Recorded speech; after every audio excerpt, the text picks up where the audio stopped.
remember the reason that you made that album. You don't think you can have another hit again? You created Calvin Harris. You can do anything. And I'm just like, whoa, everybody calm down. Today we're joined by a guy whose day, I like to think, consists of breakfast with us, maybe tending to some greenery in the afternoon, and then in the evenings DJing at one of the biggest nightclubs of all time in Ibiza, in Ushuaïa. Please give it up for Calvin Harris! Hello. Hello. How close is that to the truth? That's pretty much accurate, 99%. I mean, how do you do it though? Because we were just talking there. You said you're not there too much, but it's still a lot. What do you do with your downtime? My downtime. At the moment, I'm making music and then I'm playing it at Ushuaïa, and then I'm just eating.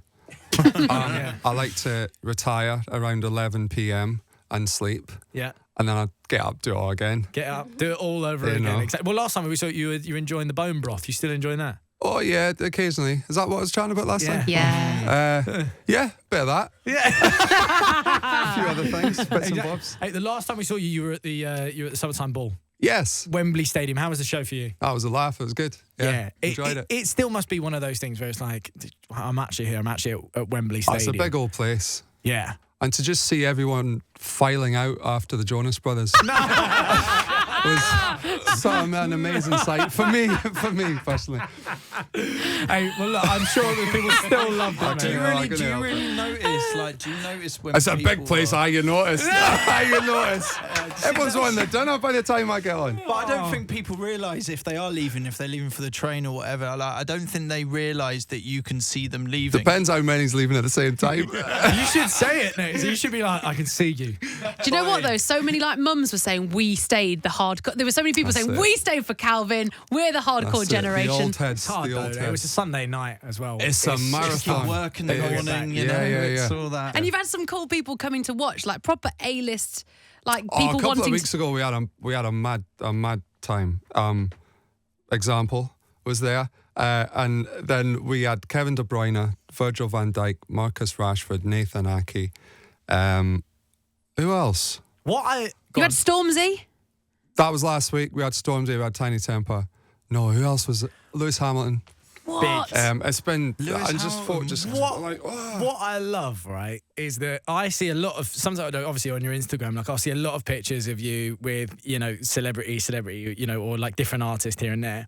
There is a certain time where I'll see a picture of you and it'll be Van Dijk or a footballer will be at your show and you look different. You look like this is sick. Yeah, to be honest. But it's nice to see. It's footballers for you. Is that when they come, you're like, oh my God. Absolutely buzzing. Absolutely buzzing. Every time if Verge texts me like, I'm coming through. The best thing was, right, we've got an FPL league, me and my mates. Yeah. And my photographer, Connor, won the FPL league, right? Right. My manager got a trophy. We're going to do this, like, it's kind of like a comedy trophy. We're going to do it every year, whoever wins the fantasy league.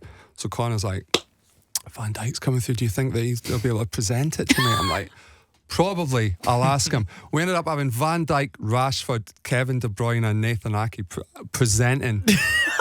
Connor with the FPL Fantasy League trophy. That's wild because that's like someone from every team as well. Yeah, exactly. They were all in his team. Do you know what I mean? Oh my God. Something I've noticed with your decks, there's a picture, right?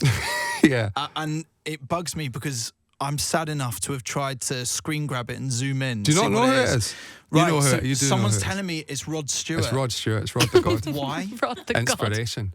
Inspiration. There's a thing, right, this first happened in Vegas, right? I played Vegas for many, many years, and you're playing to people that aren't really that engaged. They're not really that interested in you or the music. They're just kind of transient people. They're at the hotel. They're like not bothered. Yeah. Sometimes you're playing to these people, especially when I stop drinking, you're very analytical within yourself. You're like, oh my God, is this the wrong track? Blah, blah, blah. You start like, and sometimes you spiral and you're just thinking too much. Oh my God. So I'm like, I need something that's going to get me up all the time, get me engaged, like, hey, you all right? Yeah. I know bad. There's a picture of Rod Stewart where he's like, the 80s, full like classic Rod Stewart hair. The whole, you know the picture. Yeah. And he's there and he's like this. And it's Rod just reminding me, stay present, stay engaged. I love that. Don't get in your head. have a good time. And Rod's there. He's been there. Was he just your hero growing up, or like why Rod out of all the people? He's just that guy. Yeah, he is. I know what you mean. I wasn't fully like. I mean, he's not even my era. My era was younger than that. Yeah. Something about Rod just inspires that in me. Is the dream to have Sir Rod live on stage, just doing that the whole the whole hour? Potentially. I've never really thought about it. The picture just gives me so much. I love it. Honestly. I love it. If anyone ever needs any sort of perk up like that, just find that picture of Rod. It's just off Google Images. And he's just going like, it's brilliant. Let's get one for the studio. Yeah, we'll get one for the studio. I don't think you need it. But if you did have it... If we did have it. Watch out, Hot. Well, who knows? We can't. We want to talk about the new collaboration, Desire with Sam Smith. Now, this is something, you know, we'd been seeing on your Instagram. And, you know, there were several times where I'm like, is the song out? He's playing it to all these people. Like, I'm seeing promos here and there. Yeah. But, I mean... How quickly do you make a song and then you're like, okay, it's ready to go and be played? I don't really know the rules anymore. Like when I finish one, I want to get it ASAP. I'm very impatient. I'm not the sort of person that's going to sit on a song for like a year and stuff like that. Yeah. So I do folks' heads and like folk the label and that they do not like me because I've finished it. I'm like, it's master, let's go. Like, what are we doing? Give me a release date. Give me blah blah blah. Yeah. So in the end, I just start playing. I'm like, we gotta release it now. Yeah. Else it'll be old. Yeah. So. How did it come about again with Sam? It was just sort of like I wanted to do another very fast song. And I thought Sam would be the perfect person to do a trance tune. It's very different from what they're doing at the moment. Yeah. So I thought, maybe they'll be up for it. And I had sort of like the skeleton, the idea. Yeah. Sent it over. Wicked. Like, yes. Oh, yeah. Was there any pressure because you'd done a song together before and it went so big and so well? I don't know how much you overthink these things, but was it like, oh? I don't know. I mean, I'm just making tunes now that feel like they could either do really well or be an absolute disaster. That's my new sort of thing because I'm not bothered anymore. So I'm just like with Miracle, for example, like that could have been an absolute flop, like beyond all, like the worst tune ever. Right. Or why would that be a flop? What sounds like that? Yeah, that's what I guess that's right. It's true. At the time, you forget. Like in the charts? It didn't fit in. Like it didn't fit in with what we were playing, and but it was good. It was like this release that was different, and therefore it stood out. Well, that's the thing. But sometimes you can do something that stands out, and they're like, "What's this? This is rubbish." Oh, see you later, and then that's it. And that's happened loads of times to me as well. Like, I've gone, "Oh, maybe this will be that," and then absolute crickets. So it's just one of them. So, but that's where a lot of the enjoyment comes for me. Because if it works, then it's like. What we wanted to do is something we did this with Ryan Tedder from One Republic, right? And we asked him about some of his biggest collaborations that he's ever done. It's half game, half story. I'm going to play you a snippet of a song, right? Yeah, so you place your headphones on. I'm going to play you a snippet of a song. You tell me what song it is, and then a story about that song that we might not know. Or even a fact about it. A fact about it, or a story about it, whatever. Okay. You ready for the first one? A one? good song with a story behind it. Okay. You ready? Yeah.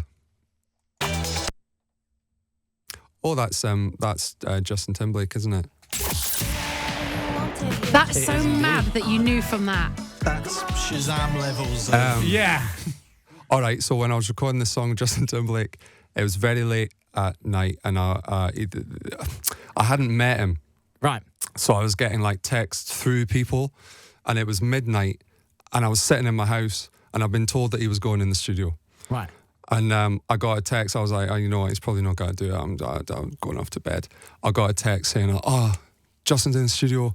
He wants you to go down. I'm like, great. It's half-hour drive. I'm ready for bed. I'm going to go down. Right. I got there.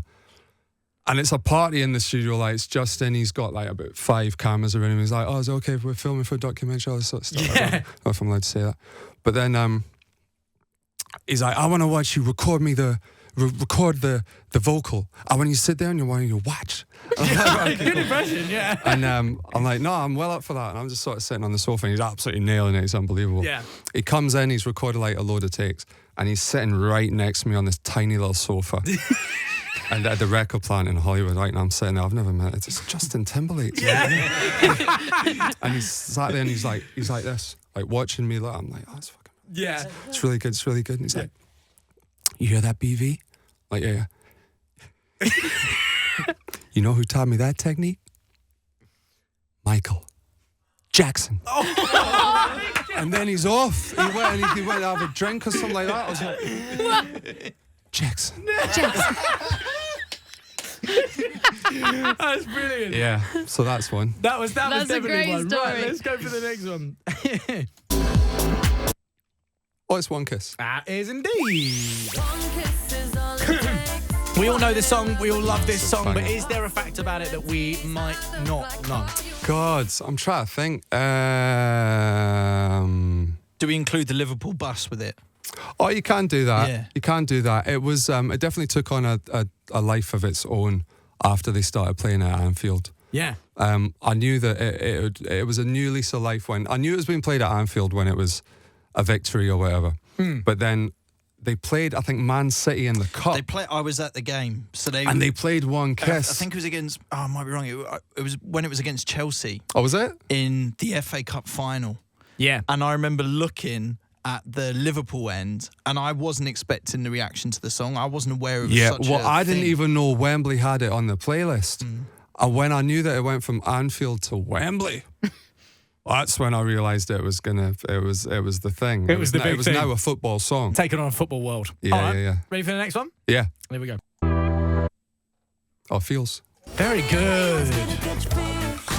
I mean, I say this if it's not your song, but it's pretty good knowledge. I though. do know how it. I mean, I've heard them literally 1,000 times. Yeah. So what's something we might not know about this song? Because there's a lot of people in this song. I mean, you've got people like Pharrell in there. Yeah, what's he How- like? Yeah, what's Pharrell like? Pharrell's unbelievable. I mean, Pharrell's like the oracle of just life. Yeah, ask him about anything and he'll give you the best answer you've Yeah. ever heard in your life. There was one time when, I think it was when Slide, different song, Yeah. same album, when Slide came out and it did all right, and I was texting Pharrell, I was like, I was expecting maybe to do a bit better. I'm not used to having things going in at like number 10, I think it was. Yeah. Something like that. I was like, he was like, remember the reason that you made that album. You don't think you can have another hit again? You created Calvin Harris. You can do anything.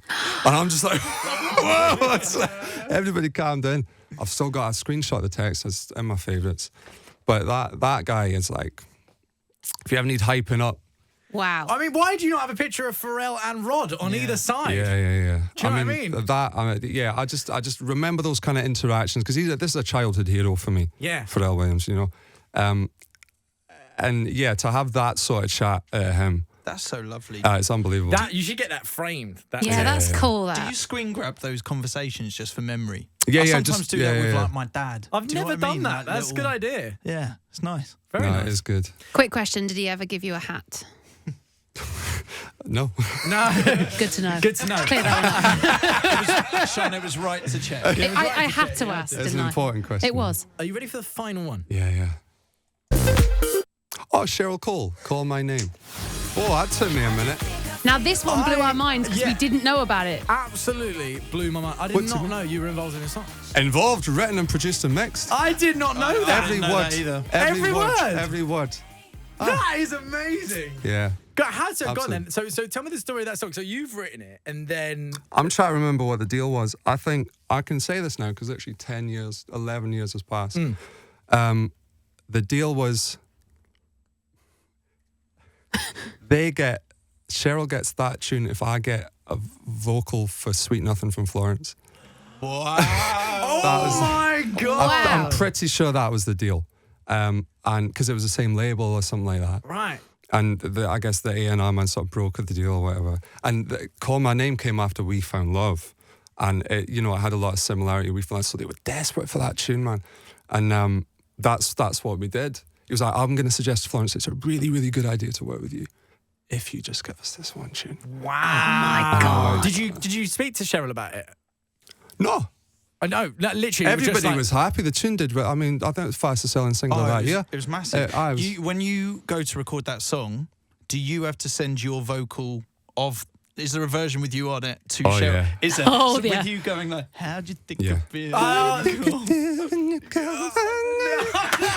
It's all that. It's all Yes. that. Yeah. The worst one's We Found Love. I did vocal for We Found Love. And I couldn't send it to Rihanna. I had to get another girl in and say, I need to get an intermediary to sing my version because there's no way I'm saying. There's no way I'm doing that. Hey, look, but this has been a fantastic game. Thank you so much for doing this one and sharing those stories with us. Congratulations, your new song with Sam Smith. Desires, obviously, right now. You can stream it, you can listen to it, all that good stuff. For now, let's hear it for Calvin Harris. Yes. Woo woo.